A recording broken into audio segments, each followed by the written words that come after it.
ಮೊಬೈಲಲ್ಲಿ ಆಪ್ ಲೋನ್ಗಳಲ್ಲಿ ಸಾಲವನ್ನ ದಯಮಾಡಿ ತಗೊಳ್ಬೇಡಿ ಸ್ನೇಹಿತರೆ. ಯಾಕಂದ್ರೆ ಈ ಮೊಬೈಲಲ್ಲಿ ಆಪ್ ಲೋನ್ಗಳು ಅಂತ ಬರ್ತಾ ಇದೆ.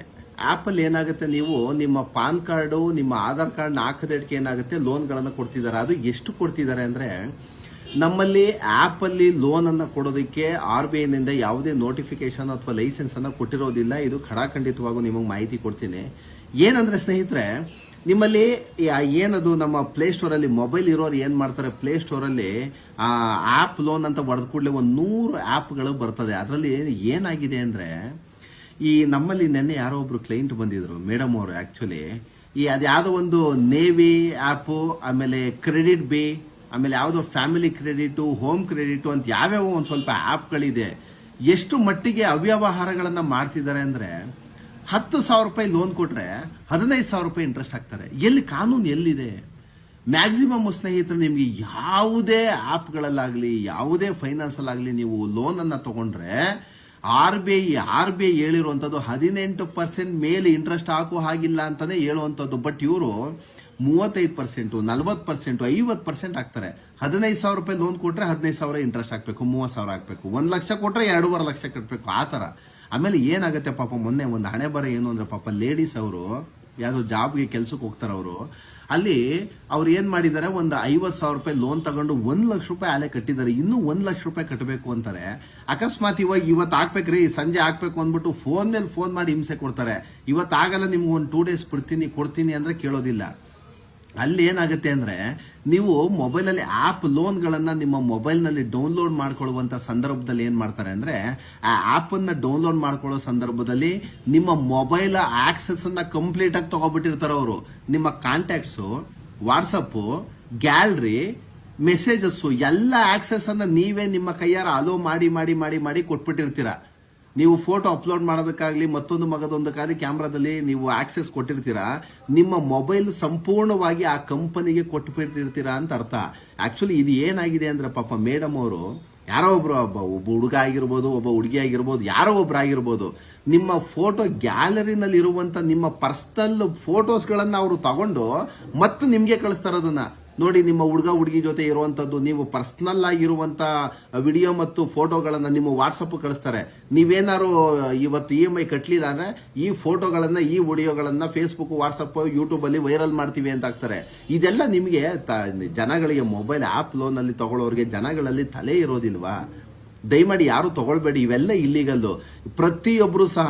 ಆಮೇಲೆ ಇಲ್ಲಿ ಏನಾಗುತ್ತೆ ಅಂದ್ರೆ, ಈ ಕ್ರೆಡಿಟ್ ಬಿ, ನೇವಿ ಆಪ್ಗಳು ಅಂತೇನಿದೆ ಸಂಪೂರ್ಣವಾಗಿ ಇಲ್ಲಿಗಲ್ಲು. RBI ನಿಂದ ಒಂದು ಲೈಸೆನ್ಸ್ ಕೊಟ್ಟಿರಲ್ಲ, ರಿಕವರಿ ಪ್ರೊಸೀಸ್ಗಳಿಲ್ಲ. ಅದು ಆಮೇಲೆ ನಮ್ಮಲ್ಲಿ RBI ಲೈಸೆನ್ಸ್ ಕೊಡಬೇಕು ಅಂದ್ರೆ ಪ್ರಾದೇಶಿಕವಾಗಿ, ಇವತ್ತು ಬೆಂಗಳೂರಲ್ಲಿ ಅವರು ಬಿಸ್ನೆಸ್ ಅನ್ನ ಮಾಡ್ತಾರೆ ಅಂದ್ರೆ ಬೆಂಗಳೂರಲ್ಲಿ ಬ್ರಾಂಚ್ ಇರಲೇಬೇಕು.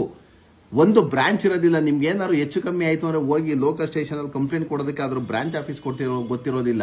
ನೀವು ಲೋಕಲ್ ಅಲ್ಲಿ ಒಂದು ಕನ್ಸ್ಯೂಮರ್ ಕೋರ್ಟ್ಗೆ ಹೋಗ್ಬಿಟ್ಟು ಒಂದು ಕೇಸ್ ಮಾಡ್ತೀವಿ ಅಂದ್ರೆ ಬೆಂಗಳೂರಲ್ಲಿ ಜೂರಿಸ್ಟಿಕ್ಷನ್ ಇರೋದಿಲ್ಲ. ಆಮೇಲೆ ಎಲ್ಲಿಂದ ಕೇಸ್ ಫೈಲ್ ಮಾಡ್ತೀರಾ, ಯಾರ ಮೇಲೆ ಕಂಪ್ಲೇಂಟ್ ಮಾಡ್ತೀರಾ ನೀವು? ಅದಕ್ಕೆಲ್ಲ ನೀವು ಏನೇ ಹೆಚ್ಚು ಕಮ್ಮಿ ಆದರೂ ಸಹ ನೀವು ಬರುವಂತ ಕಸ್ಟಮರ್ಗಳಿಗೆ ನೀವು ಮಾಹಿತಿಯನ್ನು ಕೊಡಬೇಕು. ಹಾಗಾಗಿ ಇದು ಕೇಂದ್ರೀಕೃತ ಬ್ಯಾಂಕ್ಗಳು ಅಂದ್ರೆ ಪ್ರಾದೇಶಿಕ ಬ್ರಾಂಚ್ಗಳು ಇರಲೇಬೇಕು ಅಂತಾನೆ RBI ಹೇಳಿ ಲೈಸೆನ್ಸ್ ಅನ್ನ ಕೊಡುವಂತದ್ದು. ಆ ಲೈಸೆನ್ಸ್ ಅದೆಲ್ಲಿ ತಗೊಂಡಿರ್ತಾರೋ ಈ ಸರ್ಕಾರ ಅದೇನ್ ಮಾಡುತ್ತೋ ನಮ್ಗೆ ಗೊತ್ತಾಗೋದಿಲ್ಲ. ಬಟ್ ಆದ್ರೆ ಜನ, ನೀವು ಮೊಬೈಲ್ ಅಲ್ಲೋ ಆಪ್ಗಳಲ್ಲಿ ಲೋನ್ ತಗೊಳ್ಳೋರು ದಯಮಾಡಿ ತಗೊಳ್ಬೇಡಿ, ಅದು ಸಂಪೂರ್ಣವಾಗಿ ಇಲ್ಲಿಗಲ್ಲು. ಆಮೇಲೆ ನಿಮ್ಮ ಮೊಬೈಲ್ ಅನ್ನ ಕಂಪ್ಲೀಟ್ ಆಗಿ ಆಕ್ಸೆಸ್ ತಗೋಬಿಟ್ಟಿರ್ತಾರೆ. ಆಮೇಲೆ ನೀವು ಮೊಬೈಲ್ ಅಲ್ಲಿ ಕಾಂಟ್ಯಾಕ್ಟ್ ಲಿಸ್ಟ್ ಏನ್ ಮಾಡ್ತಾರೆ ಅಂದ್ರೆ, ನೀವು ಅಪ್ಪ ಅಮ್ಮ ಅಂತ ಸೇವ್ ಮಾಡ್ಕೊಂಡಿರೋ ನಿಮ್ಮ ಅಮ್ಮಂಗೆ ಡೈರೆಕ್ಟ್ ಆಗಿ ಫೋನ್ ಮಾಡ್ತಾರೆ. ನೀವೇನಾದ್ರು ವೈಫ್ ಅಂತ ಫೋನ್ ಸೇವ್ ಮಾಡ್ಕೊಂಡಿರೋ ವೈಫ್ ಡೈರೆಕ್ಟ್ ಆಗಿ ಫೋನ್ ಮಾಡ್ತಾರೆ. ನೀವ್ ಯಾರೋ ಬೆಸ್ಟ್ ಫ್ರೆಂಡ್ ಅಂತ ಕಾಂಟ್ಯಾಕ್ಟ್ ಅಲ್ಲಿ ಸೇವ್ ಮಾಡ್ಕೊಂಡಿರೋ ಬೆಸ್ಟ್ ಫ್ರೆಂಡ್ ಡೈರೆಕ್ಟ್ ಆಗಿ ಫೋನ್ ಮಾಡ್ತಾರೆ. ವೈಯಕ್ತಿಕ ಸಾಲ ಅಂದ್ರೆ ಪರ್ಸನಲ್ ಲೋನ್ ಅಂದ್ರೆ ಆ ಹೆಸರಲ್ಲೇ ಇದೆ, ಪರ್ಸನಲ್ ಲೋನ್ ಅಷ್ಟೇನೆ. ನೀವು ಕಟ್ಲಿಲ್ವಾ, ನಿಮ್ಮ ಮೇಲೆ ಲೀಗಲ್ ಆಗಿ ಕೇಸನ್ನು ಸೂಟ್ ಫೈಲ್ ಮಾಡಬೇಕು, ರಿಕವರಿ ಸೂಟ್ ಹಾಕಬೇಕು, ಬ್ಯಾಂಕ್ ಅವರು ವಸೂಲಿ ಮಾಡ್ಕೋತಾರೆ. ಇದು ಲೀಗಲ್ ಪ್ರೊಸೀಜರ್. ಹಾಗಾಗಿ ಇದನ್ನ ಏನ್ ಮಾಡ್ತಾರೆ, ಪ್ರೊಸೀಜರ್ ಅಂತೀವಿ ನಾವು. ಬಟ್ ಇವ್ರು ಏನ್ ಮಾಡ್ತಾರೆ ಗೊತ್ತಾ, ನಿಮ್ಮ ಫೋಟೋಸ್ ಅನ್ನ ನಿಮ್ಗೆ ಕಳಿಸುವಂತದ್ದು.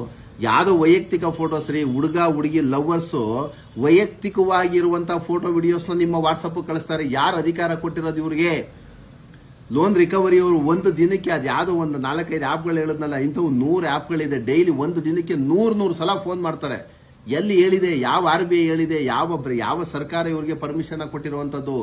ಕೇಂದ್ರ ಸರ್ಕಾರ ಕ್ಲಿಯರ್ ಆಗಿ ನೋಟಿಫಿಕೇಶನ್ ಹೇಳ್ಬಿಟ್ಟಿದೆ, ಮೊಬೈಲ್ ಆಪ್ಗಳಲ್ಲಿ ಲೋನ್ ಅನ್ನ ತಗೊಳ್ಬೇಡಿ, ಮೋಸ ಹೋಗ್ಬೇಡಿ ಅಂತ. ಬಟ್ ಅವರು ಇಲ್ಲಿಗಲ್ ಆಗಿ ಆಕ್ಟಿವಿಟೀಸ್ ಅನ್ನ ಮಾಡ್ತಾ ಇರ್ತಾರೆ. ದಯಮಾಡಿ ತಗೋಬೇಡಿ. ನಮ್ಮಲ್ಲಿ RBI ಇಂದ ಯಾವುದೇ ಪರ್ಮಿಷನ್ಗಳು ಇರೋದಿಲ್ಲ. ಆಮೇಲೆ ಪಾಪ ಮೊನ್ನೆ ನೋಡಿ ಅವ್ನ ಯಾರೋ ಯೂತ್ಸು ಒಂದು 22 ವರ್ಷ 23 ವರ್ಷ ಆಗದೆ ಯಾವುದೋ ಮೊಬೈಲ್ ಆಪ್ ಅಲ್ಲಿ ಒಂದು ಲೋನ್ ತಗೊಂಡಿದ್ದಾರೆ. 7,000 ರೂಪಾಯಿ ತಗೊಂಡಿರೋದಕ್ಕೆ ಅವ್ರಿಗೆ ಈ ಫೋನ್ ಮಾಡಿ ಹಿಂಸೆ ಕೊಟ್ಟು ಬರೀ 7,000 ರೂಪಾಯಿಗೆ ಸೂಸೈಡ್ ಮಾಡ್ಕೊಂಡು ಸತ್ತೋದ ಪಾಪ ಹುಡುಗ. ಅವ್ನಿಗೆ ಎಷ್ಟು ಏಜ್, ಒಂದು 22 ಏಜ್ ಆಗಿದೆ ಅನ್ಕೊಳ್ಳಿ. ಈ ವಯಸ್ಸಲ್ಲಿ 7,000 ರೂಪಾಯಿ ಕಟ್ಟೋದಕ್ಕಾಗಲ್ಲ ಅಂತ ಅಷ್ಟು ಹಿಂಸೆ ಕೊಡ್ತಾರೆ ಅಂದ್ರೆ ಆ ಅನಧಿಕೃತ ಲೋನ್ ಆಪ್ಗಳಲ್ಲಿ ನೀವು ಯಾಕೆ ಸಾಲ ತಗೊಳ್ತಾ ಇದ್ದೀರಾ? ನೋಡಿ, ಬಡ್ಡಿ ಜಾಸ್ತಿ. ಇದು ಸರ್ಕಾರದಿಂದ ಪರ್ಮಿಷನ್ ತಗೊಂಡಿರಲ್ಲ. ನಿಮ್ಗೆ ಯಾವುದೇ ಲಾಯರ್ಗಳು, ಪೊಲೀಸರು, ಸರ್ಕಾರ ನಿಮ್ಗೆ ಎಲ್ಲೂ ಸಹ ಈ ತರ ಆಪ್ಗಳಲ್ಲಿ ಲೋನ್ ತಗೊಳ್ಳಿ ಅಂತ ಒಬ್ಬರು ಹೇಳಲ್ಲ ನಿಮ್ಗೆ. ನೀವು ಇಲ್ಲಿಗಲ್ ಆಗಿ ಲೋನ್ ತಗೋಬಿಡ್ತೀರಾ, ಇಲ್ಲಿಗಲ್ ಆಗಿ ಅನುಭವಿಸ್ಬೇಕಾಗ್ತದೆ. ಹಂಗಾಗಿ ಅವ್ರು ಎಲ್ಲಾ ರೀತಿಯ ಟಾರ್ಚರ್ಗಳನ್ನ ಮಾಡ್ತಾರೆ ನೀವು. ಯಾಕೆಂದ್ರೆ ಇಲ್ಲಿಗಲ್ ಇದು ಎಲ್ಲ ಇಲ್ಲಿಗಲ್ ಆಕ್ಟಿವಿಟೀಸೇ ಮಾಡೋದು. ನಿಮ್ಮ ಮೊಬೈಲ್ ಅಲ್ಲಿರೋ ಪರ್ಸನಲ್ ವಿಡಿಯೋ ಫೋಟೋಗಳನ್ನ ವೈರಲ್ ಮಾಡ್ತೀನಿ ಅಂತ ಹೆದರಿಸಿದಾಗ ಏನ್ ಅನ್ಕೋಬೇಕು? ಇದನ್ನ ನಿಮ್ಗೆ ಅನ್ನಿಸ್ಬೇಕಲ್ವಾ? ಅದ್ಯಾವುದೋ ಒಂದು 3-4 ಬ್ಯಾಂಕಲ್ಲಂತೂ ಪ್ರತಿಯೊಬ್ರು ತಗೋಬಿಟ್ಟಿದ್ದಾರೆ. ಪ್ರತಿಯೊಬ್ರು ಅದು ನೇವಿ, ಧನಿ, ಅವೇನೋ ನೋಡಿ ಒಂದು 100-150 ಆಪ್ಗಳಿದೆ ಇಲ್ಲಿ. ಪ್ರತಿಯೊಬ್ರು ಸಾಲ ತಗೋಬಿಟ್ಟಿರ್ತಾರೆ. ನಿಮ್ಮ ಮೊಬೈಲ್ ಕಂಪ್ಲೀಟ್ ಆಕ್ಸೆಸ್ ಅವ್ರ ಹತ್ರ ಇರುತ್ತೆ. ಇವೆಲ್ಲ ನಾವು ಇಲ್ಲಿಗಲ್ ಪ್ರೊಸೀಜರ್ ಅಂತೀವಿ. ದಯಮಾಡಿ ಇಂಟ್ರೆಸ್ಟ್ ಜಾಸ್ತಿ. ನೀವು ಏನಾಗುತ್ತೆ, 10,000 ಸಾಲ ಕೊಟ್ರೆ 45,000 ಕಟ್ಟಬೇಕಂತೆ. ಹೇಗ್ರಿ ಅದು ಸಾಧ್ಯ? ಯಾವ ಸರ್ಕಾರ ಹೇಳಿದೆ? ಯಾವ RBI ಹೇಳಿದೆ? ಆಮೇಲೆ ನಿಮಗ್ ನೀವೇ ಅನ್ಕೋಬೇಕು ಇದೆಲ್ಲ ಲೀಗಲ್ಲ ಇಲ್ಲಿಗಲ್ಲ. ಏನೋ ತಕ್ಷಣದಲ್ಲಿ ನಿಮ್ಮ ಆಧಾರ್ ಕಾರ್ಡ್, ಪಾನ್ ಕಾರ್ಡ್ ಹಾಕ್ಬಿಟ್ರೆ ಸಾಕು 10,000 ದುಡ್ಡು ಕೊಟ್ಬಿಡ್ತಾರಲ್ಲ ಅಂತ ತಗೋತೀರಾ. ನಿಮ್ಗೆ 10,000 ರೂಪಾಯಿ ಕೊಟ್ಬಿಟ್ಟು 30,000 3 ಪಟ್ಟು ವಸೂಲಿ ಮಾಡ್ತಾರವ್ರು. ಅದೆಲ್ಲ ನಿಮಗೆ ತಲೆಗಳಿರೋದಿಲ್ವಾ? ಜನಗಳಿಗೆ ತಗೊಳ್ಳೋರಿಗೆ, ಆಪ್ ಲೋನಲ್ಲಿ ತಗೊಳ್ಳೋರಿಗೆ ದಯಮಾಡಿ ಹೇಳ್ತೀನಿ, ಎಷ್ಟೋ ಜನ ಹೆಣ್ಣು ಮಕ್ಕಳಿಗೆ, ಗಂಡು ಮಕ್ಕಳಿಗೆ, ಕಾಲೇಜ್ ಸ್ಟೂಡೆಂಟ್ಸ್ಗಳಿಗೆ ಪರ್ಸನಲ್ ಫೋಟೋಸ್ಗಳನ್ನ ಕಳಿಸಿ ಬೆದರಿಕೆ ಎಕ್ಸ್ಟಾರ್ಷನ್ಗಳನ್ನ ಮಾಡಿ EMI ಕಟ್ಟಲಿಲ್ಲ ಅಂದ್ರೆ ನಿಮ್ಮ ಫೋಟೋಸ್ ಅನ್ನ ವೈರಲ್ ಮಾಡ್ತೀನಿ ಅಂತಾರೆ. ಏನ್ ಅರ್ಥ ಇದು? ಗಂಡ ಹೆಂಡತಿ ಫೋಟೋಸ್ ನನ್ನ ಮೊಬೈಲಲ್ಲಿ ಇಟ್ಕೊಂಡಿದ್ರೆ ಅದನ್ನ ವೈರಲ್ ಮಾಡ್ತೀನಿ ಅಂತ ಹೆದರಿಸ್ತಾರೆ. ಇವೆಲ್ಲ ಕಾನೂನಲ್ಲಿ ಇಲ್ಲಿಗಲ್ ಆಗುತ್ತೆ ಸ್ನೇಹಿತರೆ. ಹಾಗಾಗಿ ನೀವು ಮೊಬೈಲ್ಗಳನ್ನ ಯಾವುದೇ ಆಪ್ಗಳನ್ನ ಡೌನ್ಲೋಡ್ ಮಾಡ್ಕೊಳ್ಳುವಂತ ಸಂದರ್ಭದಲ್ಲಿ ಆಕ್ಸೆಸ್ ಕೇಳಿದಾಗ ದಯಮಾಡಿ ಕೊಡಬೇಡಿ. ಮೊದಲನೇದಾವ ತಗೊಳ್ಳೇಬೇಡಿ. ಇದರಿಂದ ನಿಮ್ಗೆ ತುಂಬಾ ನೋವು ಉಂಟಾಗುತ್ತೆ. ಕೊನೆಯದಾಗಿ ಯಾವ್ದೋ ಮೊನ್ನೆ ಸೂಸೈಡ್ ಮಾಡ್ಕೊಂಡಲ್ಲ, ಆತರ ಮೆಂಟಲಿ ಫುಲ್ ವೀಕ್ ಮಾಡಾಕ್ಬಿಡ್ತಾರೆ ಅವರು. ಆತರ ಸಂದರ್ಭಗಳಲ್ಲಿ ಫೇಸ್ ಮಾಡ್ಬೇಕಾಗ್ತದೆ. ದಯಮಾಡಿ ಆಪ್ಗಳಲ್ಲಿ ಲೋನ್ ತಗೊಳ್ಳೋದನ್ನ ದಯಮಾಡಿ ನಿಲ್ಲಿಸ್ಬಿಡಿ ಸ್ನೇಹಿತರೆ. Thank you.